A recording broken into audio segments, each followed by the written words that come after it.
There are folks who lose everything all at once, in a single afternoon, the way a dry riverbed loses the last of its water to the sun. Adeline Voss was one of those folks. By the time the bankman finished reading his paper on the courthouse steps, she owned nothing but the clothes on her back, a chestnut red hound named Copper pressed against her boot, and $4 silver knotted into her handkerchief. Everyone in Hollow Ridge, Wyoming territory, had an opinion about what a widow with $4 ought to do next, and not one of them expected her to spend every last coin of it on a condemned, half-collapsed saloon that the railroad was fixing to tear down within the month. They called her foolish to her face. They called her worse behind her back, but her dog pressed his nose to the old hearthstones of that ruined building, and would not be moved, and that, we promise you, was only the beginning. Settle in, and let us tell you the story of Adeline Voss, and her faithful dog, Copper. If you have ever been counted out before anyone gave you the chance to prove them wrong, or found something precious hiding inside something the world had already thrown away, we would love to hear about it in the comments below. Stories like Adeline's remind us that being underestimated is not the same as being finished. We should tell you, before we go any further, that Hollow Ridge was not an unkind town by nature. It was, like most frontier towns of that era, simply a practical one, and practicality has a way of hardening into something colder when a person's misfortune becomes inconvenient to keep pitying for very long. Adeline Voss learned that lesson slowly, over the course of a hard year, the way a person learns the true depth of a river only by wading into it. The Voss Ranch had once stretched clear from Bitter Creek to the timberline, and for years it had been the kind of place travelers slowed their wagons to admire. Adeline's father, Thomas Voss, was a man who measured his worth in fence posts mended and cattle fattened, not in the columns of a ledger, and that had always been his tenderest blind spot. He trusted his neighbors, the way he trusted the seasons, expecting them to turn honestly. When the railroad survey crews came through Hollow Ridge 3 years back, promising a spur line that would triple land values overnight, Thomas Voss had taken out a loan against the ranch to build a bigger barn, certain the boom would carry him. The man who held that loan was Silas Corbett, the town's only banker, a soft-spoken gentleman who wore a gray coat, even in August, and who had a way of smiling that never once touched his eyes. Adeline was not blind to Corbett's nature, not entirely. She remembered how, as a girl, she'd watched him buy up the old Hartley spread for a fraction of its worth, the same season Ezra Hartley's well ran dry, a well that had run fine for 11 years before that summer. She remembered the whispers that Corbett's own father had once diverted water rights from 3 homesteads through some clever paperwork nobody in town had the money to contest. She remembered, too, that her own father had laughed off her worries, insisting Corbett was simply a shrewd businessman, and that shrewdness was no crime. Thomas Voss had signed the loan papers at Corbett's mahogany desk, with Copper curled as a pup at Adeline's feet, and he had shaken Corbett's hand like a man sealing a friendship rather than a debt. The drought came the following spring, cruel and unrelenting, the kind that cracked the earth into a map of old scars. Cattle died standing in the fields. The barn Thomas had built with borrowed money stood half empty and useless, a monument to a bet that had not paid off. When Thomas Voss died of a fever that autumn, worn thin from worry and work, Adeline stood at his graveside, in a black dress that had belonged to her mother, and she understood, with the particular clarity that only grief can bring, that the ranch would not survive the winter. Corbett came to pay his respects 3 days after the funeral, hat in hand, voice heavy with sympathy, and told her, so gently, so reasonably, that the note was due, and that he would of course be willing to discuss terms. There were no terms, not really. There was only the auction block, 6 weeks later, where the Voss ranch was sold to cover the debt, and where Silas Corbett himself, through a hired man who never once met Adeline's eyes, bought back the land at a price that would have shamed a common thief. The townsfolk watched it happen, the way they watched most things that troubled their conscience. With folded arms and lowered voices, telling each other it was a shame, it was a real shame, and then going home to their suppers. Adeline was left with a wagon, a trunk of her mother's things, and Copper, who had not left her side since the day her father died, who slept against her leg every night, as though his own warmth could hold the world together. She took work where she could find it, mending, laundering, a season plucking chickens for the Hendricks family, and she watched the town's opinion of her curdle from pity into something closer to contempt. A woman alone, folks said, ought to remarry, or move along, and Adeline did neither, which struck plenty of people in Hollow Ridge as a kind of stubbornness bordering on madness. She grew accustomed to the particular silence that fell over a room when she entered it, the way conversations softened into murmurs, the way even kindly neighbors found excuses to look elsewhere, suddenly absorbed in a shop window or a stitch of needlework that had not seemed so urgent a moment before. She never let herself weep in front of Copper, though he seemed to know anyway, resting his heavy head across her lap on the nights the loneliness pressed hardest, his warmth the one steady thing in a world that had gone suddenly unreliable. Some nights she would run her fingers through the rough fur behind his ears and tell him, half in jest, that he was the only creature left in Hollow Ridge who hadn't decided she was a fool, and he would only sigh and press closer, as if that settled the matter entirely. Copper, meanwhile, grew from a rangy pup into a solid, deep-chested hound with a rust-colored coat and an uncanny stillness about him, the sort of dog who seemed to be listening to something just beyond the edge of human hearing. He was gentle with children and patient with the Hendricks skittish mules, but there was a seriousness to him that Adeline had rarely seen in other dogs, as though he had appointed himself the last remaining guardian of whatever the Voss name still meant in that town.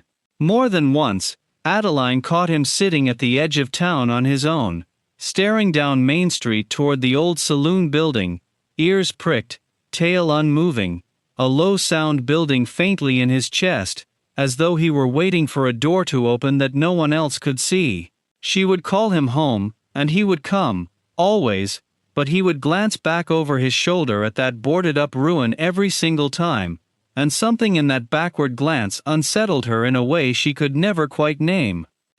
The Broken Spur Saloon had been closed for going on 6 years by then, ever since its last owner, a sharp-tongued woman named Ruth Calloway, had disappeared from Hollow Ridge without a word of warning or farewell. Some said Ruth had simply grown tired of the frontier and gone east.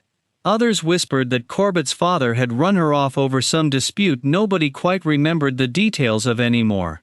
The building had sat boarded and silent since, its porch sagging, its windows filmed with dust, until the railroad announced its new spur line would run directly through that stretch of Main Street, and the town council, which was to say, Silas Corbett, who sat on it, declared the old saloon condemned and slated for demolition within the month, its lot to be sold cheap to whoever wanted the trouble of clearing it.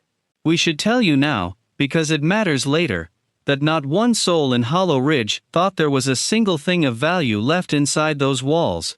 That belief was about to be proven very, very wrong.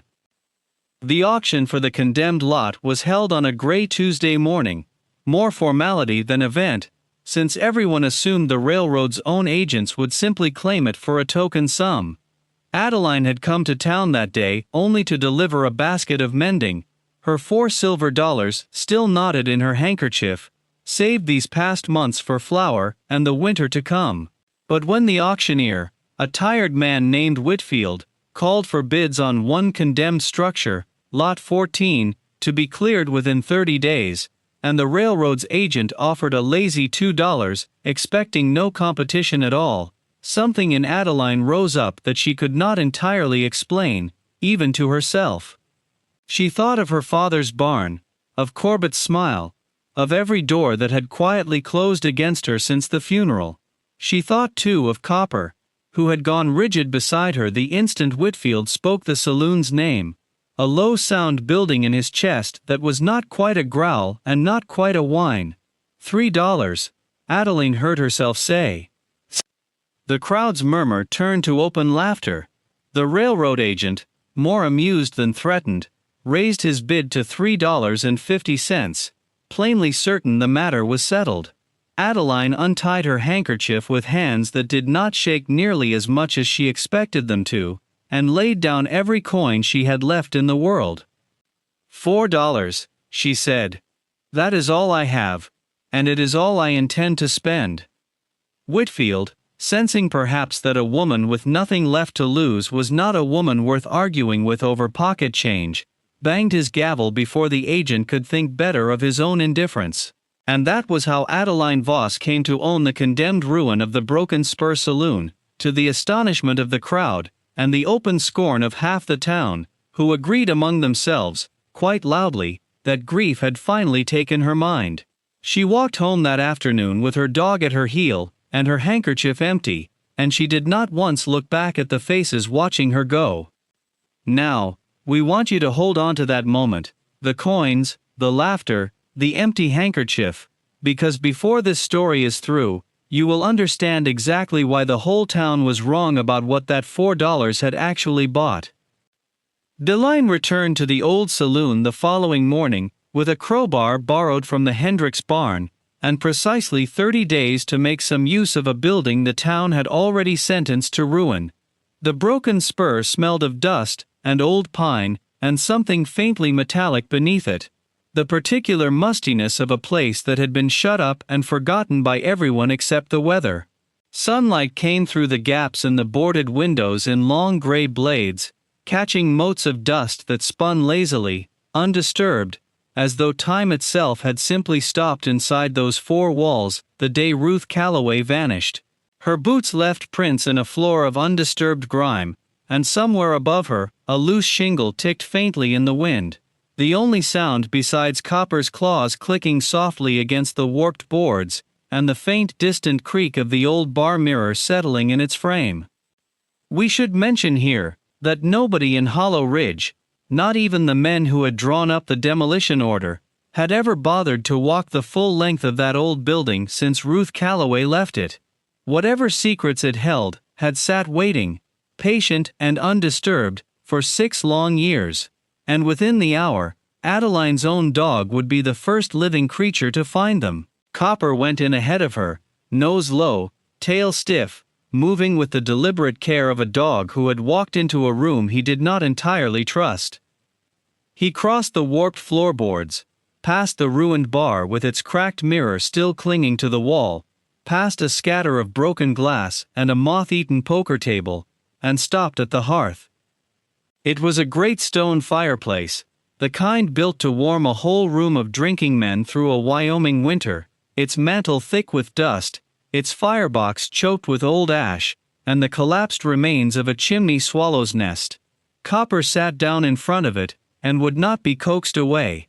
He whined, low and insistent, pawed once at the hearthstone closest to the firebox, and looked back at Adeline, with an expression she had come to know well over 4 years together. This matters.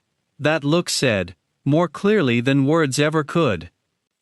There's nothing here, Copper, she told him, though even as she said it, she found herself crouching beside him, running her palm over the cold stone. Just an old fireplace, nobody's lit in years. But Copper would not settle. He guarded that hearth the way he might have guarded a downed bird, refusing to move from it, even when Adeline called him twice to help her clear the shattered glass from the far side of the room. When she finally knelt to examine the stone more closely, she noticed what she had missed at first glance. The hearthstone directly beneath the mantel was not the same gray granite as the others. It was darker, smoother, cut at a slightly different angle, as though it had been set into place by a different hand entirely, long after the rest of the fireplace was built. She worked the crowbar into the seam around that stone, and found, to her surprise, that it lifted more easily than 4 years of neglect should have allowed, as though it had been set to be moved again someday. Beneath it lay not soil, not rubble, but a shallow cavity, lined with what looked like old oiled canvas, and resting inside that cavity, dry and undisturbed, was a metal strongbox no larger than a bread loaf. its hinges gone orange with rust, its lock sealed tight. Copper's whine rose into something almost like a bark of triumph, and he pressed his whole body against Adeline's side, tail beating hard against the floorboards, as if to say, I told you there was something here.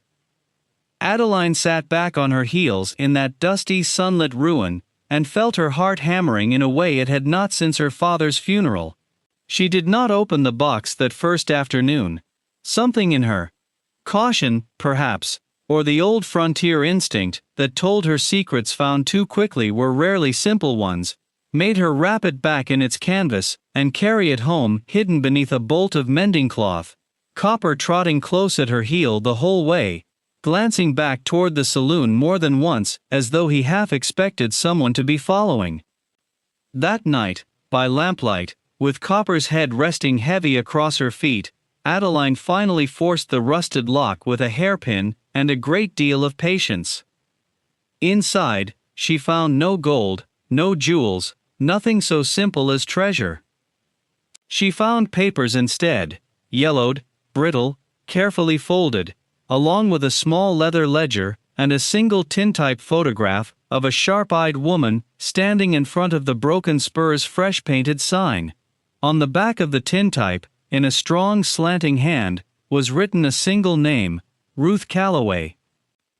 The papers took Adeline the better part of that night, and the next, to fully understand, and even then, she suspected she had only scratched the surface of what Ruth Calloway had hidden away and sealed beneath her own hearthstone. The ledger recorded years of the saloon's honest business, but tucked among its pages were copies of survey documents and water rights filings, decades old, bearing the signature of one Josiah Corbett, Silas Corbett's own father.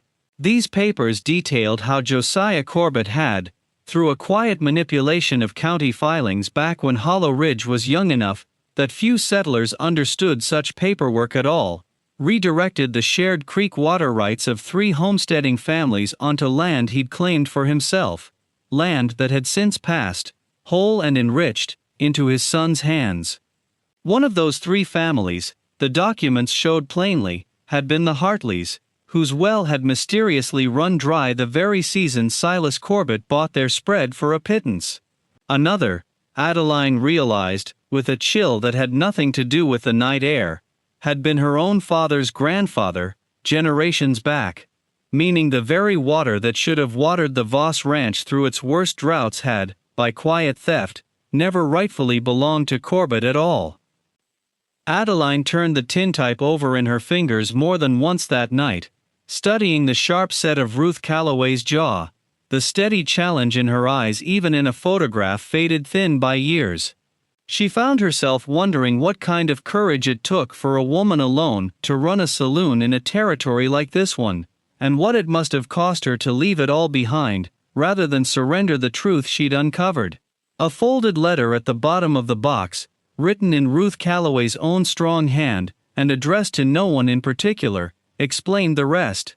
Ruth had uncovered the fraud years before, while helping the county clerk sort old filings, and rather than let it vanish, she had gathered every scrap of proof she could find, and hidden it beneath her own hearth, intending, the letter said, to bring it before the territorial court, once she had gathered enough support in town, to make the accusation stick against a man as powerful as Josiah Corbett. But Ruth had left Hollow Ridge suddenly. The letter's final lines hinted, after Josiah's son Silas, then a young man already sharpening his father's methods into something colder, had made it plain, in ways Ruth chose not to commit fully to paper, that a woman asking those particular questions was not safe in this town. She had hidden the evidence, rather than destroy it, hoping someone, someday, might have the courage and the standing to finish what she'd started. Adeline sat with that letter, long after the lamp had burned low, Copper's steady breathing the only sound in the small room she rented above the Hendricks barn. She understood now, with a clarity that felt almost physical, why her dog had refused to leave that hearth alone. And she understood something else too, something that settled cold and certain in her chest. The papers in her hands were not just a wrong done to strangers or to a woman named Ruth Calloway, who had vanished 6 years before. They were the truth of why her own family's land had failed. Why the water that should have saved her father's cattle had been stolen from the Voss family before Adeline was even born. This was not simply a mystery to be solved. This was, unmistakably, personal. We won't tell you yet exactly how far Silas Corbett was willing to go to keep that Hearth secret buried, but we will tell you this. He had not stayed the richest, most feared man in Hollow Ridge by leaving loose threads unpulled, and once word began to travel that the widow Voss was spending an unusual amount of time inside a condemned building he desperately needed cleared for his railroad deal, that thread found its way directly to him. Word travels fast in a small town, and word that Adeline Voss had been seen entering and leaving the old Broken Spur at strange hours, carrying a lamp and a determined expression, reached Silas Corbett within the week. He did not come to her directly at first. That was never his way. Instead, he sent Whitfield the auctioneer, ever obliging, to remind Adeline that her 30 days to clear the condemned lot were ticking down, and that the railroad surveyors would be through with their equipment whether the building was standing or not. Then he sent a note, courteous and cold in equal measure, offering to buy back the worthless lot from her, at a generous $10, to spare her the trouble of demolition. When Adeline politely declined, citing her own plans to restore the building as a boarding house, Corbett's patience thinned, considerably faster than his smile ever did. It was Hank Doolan, the blacksmith, who let slip to Adeline over a mended harness that Silas Corbett had been asking pointed questions around town. Had she found anything unusual in that old saloon, any papers, any strongbox, anything belonging to Ruth Calloway from years back? Adeline kept her face carefully still as Hank spoke, though her pulse had leapt at Ruth's name, a name she had told no living soul in Hollow Ridge. Copper, curled at her feet in the smithy doorway, lifted his head at the shift in her breathing, and pressed himself closer against her leg, as if he too understood, in his own way, that danger had begun circling. That night, working by lamplight, Adeline made 3 careful copies of the most damning documents: the water rights filings, Josiah Corbett's forged surveys, Ruth's letter, and hid the copies separately, one sewn into the lining of her mother's old trunk, one given quietly to Reverend Aldous Pike, the one man in Hollow Ridge whose honesty she had never once had cause to doubt, and one kept always on her person, folded small inside her boot. The original strongbox and its contents she returned to the hearth cavity beneath the Broken Spur, reasoning that the one place Corbett would never think to search thoroughly was the very hiding place Ruth Calloway had already trusted once. Copper, when she carried the box back into the saloon that evening, circled the hearth 3 times, before lying down directly atop the loosened stone, refusing to move, even when Adeline was ready to leave, as though he had appointed himself its permanent sentry. We want to pause here, just a moment, because something bigger was coming than even Adeline yet understood, the true reason Ruth Calloway had vanished so suddenly, and just how far a frightened man would go to keep old ground from being dug up twice. It was 2 nights later that Corbett made his intentions plain. Adeline woke to the sound of Copper's low, continuous growl, a sound she had never once heard from him in 4 years, and found lamplight flickering faintly through her window from the direction of Main Street. She dressed quickly, and ran the 3 blocks to the Broken Spur with her heart in her throat, Copper streaking ahead of her the entire way, and arrived to find 2 men she recognized as Corbett's hired hands attempting to force the saloon's back door with a pry bar, a covered wagon waiting behind them in the alley. Copper did not attack. He had never once, in his whole life, been asked to be anything but gentle, but he planted himself square in the doorway with his hackles raised, and every muscle in his broad body coiled tight, and his bark split the night air with such sudden violence that the 2 men startled backward as though struck. Adeline arrived breathless, the taste of cold night air sharp in her throat, to find her dog standing between 2 strangers, and the one thing in the world she could not afford to lose, refusing to yield an inch of that threshold even as one of the men raised the pry bar in a half-hearted threat. She would remember, long after that night, the particular sound of Copper's bark echoing off the false fronts of Main Street, and the way lamplight began blooming window by window down the block, as half of Hollow Ridge came stumbling out onto their porches to see what the commotion was. It was, we think, the finest thing Copper ever did in his life, and he did it without laying a single tooth on anyone. His barking alone brought Reverend Pike, still in his nightshirt, and Hank Doolan with a lantern, and no fewer than 6 other townsfolk who had, until that very moment, considered the whole business of Adeline and her condemned saloon a private matter, none of their concern. Corbett's men, faced suddenly with an audience they had not planned for, made a hasty and unconvincing claim about checking the building's structural safety ahead of demolition, and retreated into the dark before anyone could press them further. But the damage, so to speak, was done. Not to the building, but to the careful illusion Silas Corbett had spent years maintaining. The illusion that whatever he wanted, quietly arranged in Hollow Ridge, simply arranged itself. Adeline understood, standing in that alley with her dog's warm side pressed against her leg, and half the town looking on in confusion, that the time for careful, private caution had passed. If Corbett was willing to send men in the night, he would not stop until either the evidence was destroyed, or he was.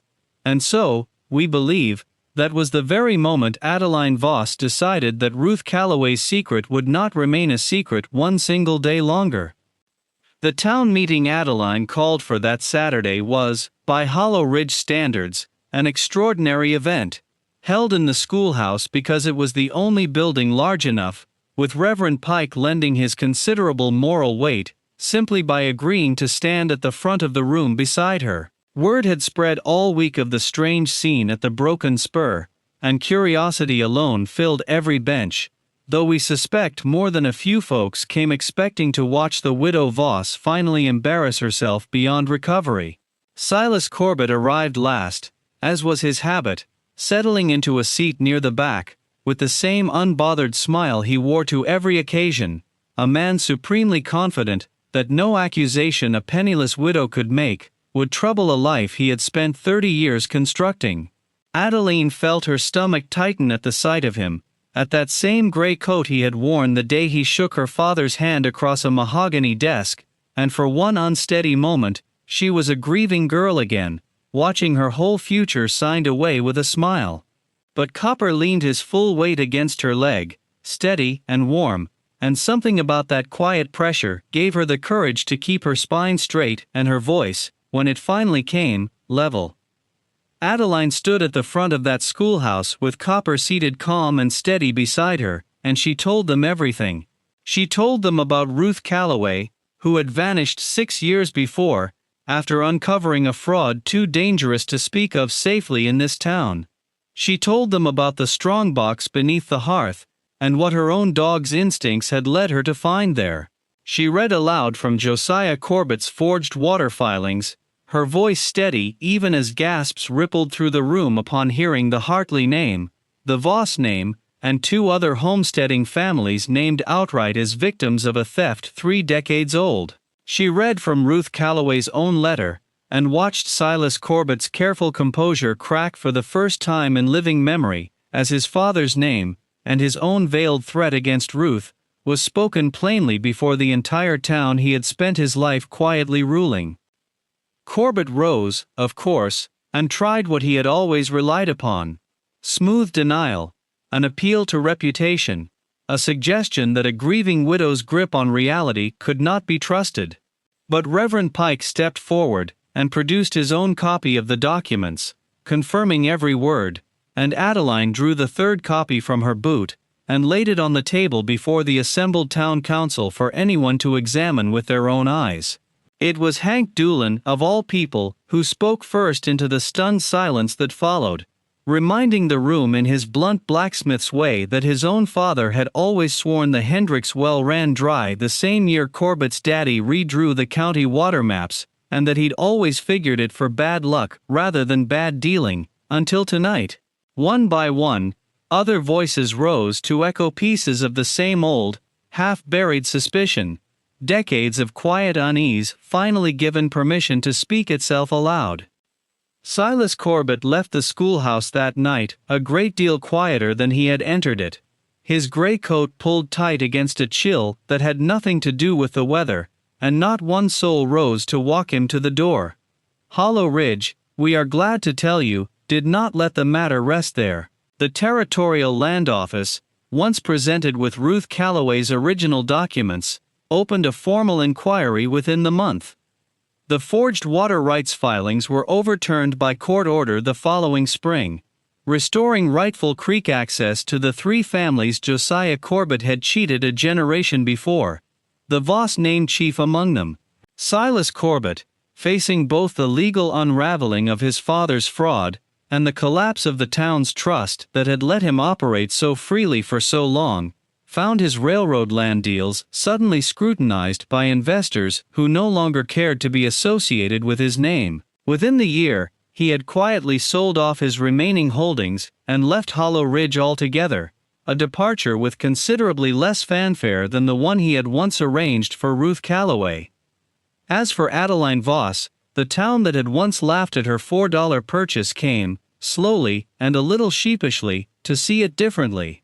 With her restored water rights and the goodwill of neighbors who now understood exactly what her stubbornness had uncovered on their behalf, she rebuilt the broken spur not as a saloon, but as the boarding house she had always intended.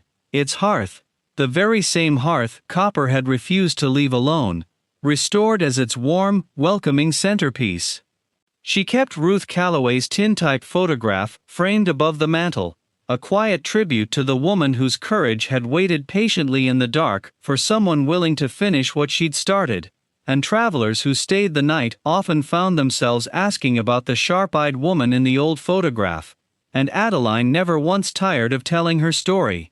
Copper, for his part, spent the rest of his days sprawled contentedly before that same hearth, his rust-colored coat catching the firelight, tail thumping against the floorboards whenever a new guest crossed the threshold, as though he alone understood just how much had once depended on that particular stretch of stone, and just how close the whole truth had come to staying buried forever.